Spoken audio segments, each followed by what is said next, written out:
Have you ever dreamed about winning the lottery? It does happen. In fact, it happened to me in 1999. I won the Powerball in the USA, and I interview and meet other lottery winners all the time on this YouTube channel and this podcast, as well as experts. But what happens if you win? Maybe you imagine all the incredible things you would buy, the places you would travel, or the life you would live. But what is the truth about winning the lottery? Is it all sunshine and rainbows, or are there hidden challenges? Today we're pulling back the curtain on what it really takes to manage a life-changing jackpot. Let's start by addressing a question on many people's mind. What are your chances of actually winning? Let's start with the facts. The odds of hitting the Powerball jackpot in the United States are roughly 1 in 292 million, or the Mega Millions, which as of the recording of this video is 1 in 302 million, while the Euro Millions is 1 in 139 million, and Lotto Max in Canada is 1 in a little over 33 million. So many people believe that it is a long shot. But here's the thing.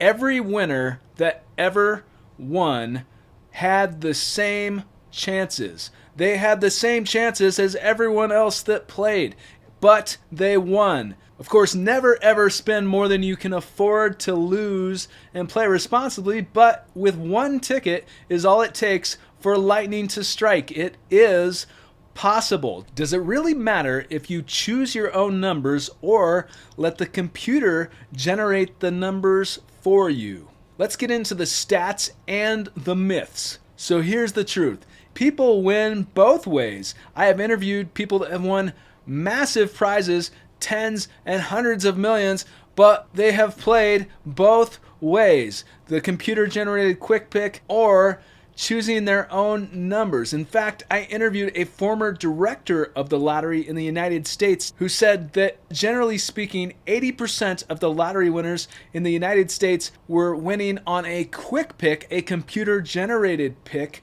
with 20% choosing their own numbers. But interestingly enough, 80% of the players choose their numbers via quick pick, while 20% choose their own numbers. So it's exactly the same. But odds aside, my advice is do what feels best to you, because it should be a fun experience and people honestly win both ways. One of the biggest decisions that lottery winners face in the United States: do you take half of it right away in what's called the lump sum option, half of it before taxes, or do you take all of it over a period of 30 years in what's called the annuity? Which is better? And I know people are watching this from all over the world, but if you play in the USA and you win the jackpot, you will have the option between the lump sum or the annuity. Which is better? Here's the truth. It depends. There are many factors involved, such as how old are you, what is your age, what are the current interest rates, what are the tax rates, and your personal financial habits all play a role. Most winners take the lump sum because they want control over their money, and the interest rates are way, way higher if you have the ability to invest it yourself rather than the annuity option, which pays you every single year, but the interest rates are very, very low, like extremely conservative. And typically, oftentimes, you can make way more money on interest by investing it. So that's why most lottery winners opt for the lump sum option. But if you want to get payments for 30 years guaranteed, or the interest rates are so high that it just makes sense to have it in the annuity, then more power to you. I've interviewed people that have taken the lump sum, but also people that have taken the annuity. And it seemed to me like they were all happy with their decisions. And I think there can be pros and cons with both. That is one reason why it is extremely important to speak with a financial advisor prior to redeeming the ticket. Now, winning the lottery can change your life, but how can you protect your privacy? Let's talk about staying anonymous. Different countries and different states, if you're playing in the United States, have different rules as to whether or how you can claim prizes anonymously. It's very important to understand these rules before you turn in the ticket. Some states in the USA allow you to claim prizes privately, while others require public disclosure. So if privacy is a concern and you want to stay anonymous and you live in a place where that is not an option, there still may be some creative ways to protect your identity. I recently interviewed a lawyer who has represented several major lottery winners in the USA, and I got to ask his opinion on just this question. I will put a link to that interview right here. But there are ways to claim prizes in some places anonymously through what's called a blind trust, or on behalf of a group, or having someone represent this group, such as an attorney, and they are the public face claiming this prize rather than the person that actually won. So that way some people have been able to maintain their anonymity even when the states require that they claim it publicly. So it's definitely smart to contact an attorney prior to redeeming the ticket for how best to claim the prize. And I also just want to say that even if you claim a prize anonymously, if you win a major lottery jackpot of tens or hundreds of millions, or even if it's hundreds of thousands, and you want to be considered for this podcast, we want to hear from you, and we can indeed keep you anonymous. We can blur your face, we can disguise your voice, and we can keep all sensitive information discreet.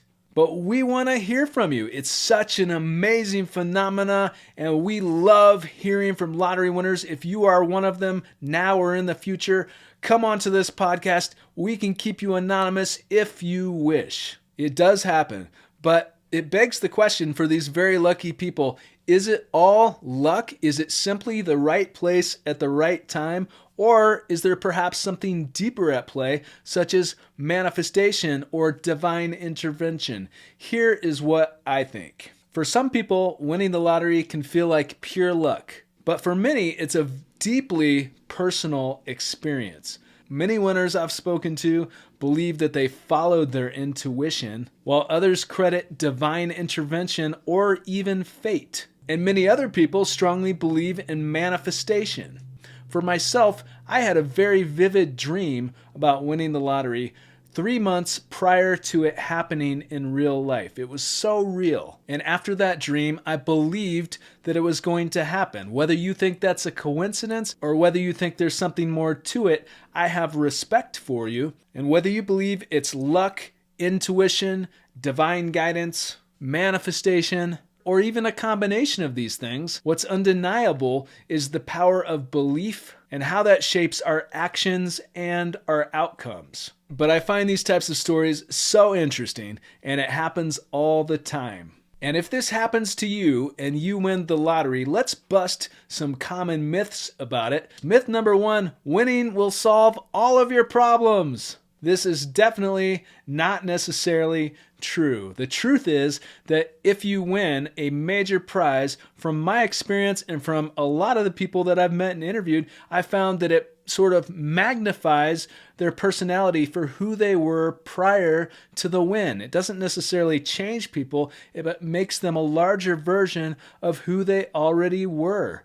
It can amplify your personality, your habits, your passions, whatever you're really into. It can give the ability to become a larger version of this same person. Sure, winning the lottery can still be awesome. It can help alleviate the stress of debt and money and that sort of thing, but it doesn't necessarily change who you are as a person. Myth number 2, winners always quit their jobs. Now, I have found that this myth is true with a lot of people, that many lottery winners who win major prizes do quit their jobs for what they are doing if they no longer have to work for money. But that's not the case for everybody. Not all winners choose to quit their jobs, especially if they're able to claim prizes anonymously and they really enjoy what they do. But everybody is different. So if you win a major prize, you will have to ask yourself, what is next? What am I going to do with my life? Am I just going to sit on a beach for the rest of my life and drink Mai Tais? Or am I going to actually do something that gives fulfillment? Maybe you get fulfillment from just sitting on the beach all day drinking Mai Tais, but for a lot of people, they need a higher purpose. So oftentimes, lottery winners will pursue a type of work that makes them happy. But what about the myth that all lottery winners live happily ever after? I have interviewed financial advisors, I have my own experience, and of course meet other lottery winners, and I can't speak for everyone, but it's not necessarily like that. It's like anything in life. It's not a black or white situation. It's somewhere in the gray area. And while most people I've met and interviewed, it's been way more positive than negative, it really depends upon the person. And it's very important if you win a major prize to have your ducks in a row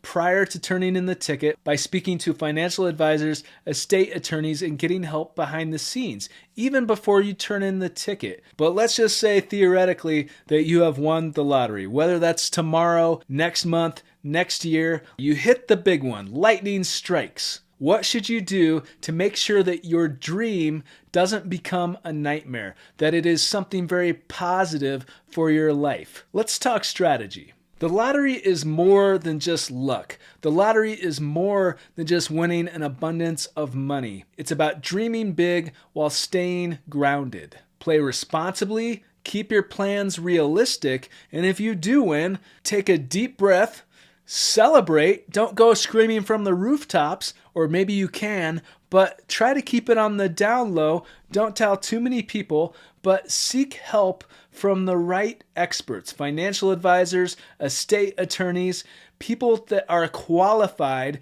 experienced, who have dealt with that exact amount of money or in that same ballpark countless times before, and people that you trust. And there's going to be no lack of people that want to help you. It's just finding people that are qualified and experienced and that you personally like and trust.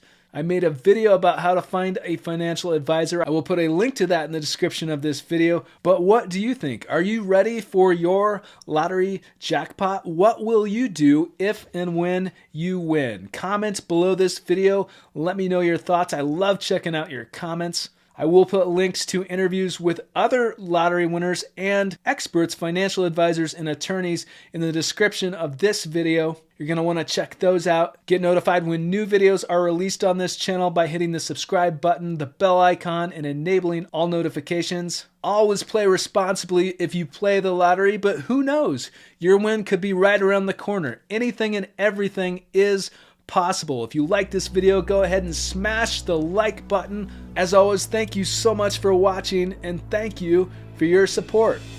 One that I personally handled all the way through was a little over $1 billion. I have consulted on some other lottery tickets at that $2 billion range. $1 million to $5 million are the typical calls that I get. What is the difference between if you win a prize between 1 million and 5 million versus someone that has a ticket of 500 million or $1 billion? The difference is really what I always stress to people is the planning. If someone wins 500 million, after taxes, that could be 250 million. And so that's a considerable amount of money. And we would do more planning as to how we're claiming the ticket. And I tell people, you have one chance at this. There's no do-overs. Everyone plays thinking that they're going to win. And then when they win, they look at each other and go, I can't believe this happened.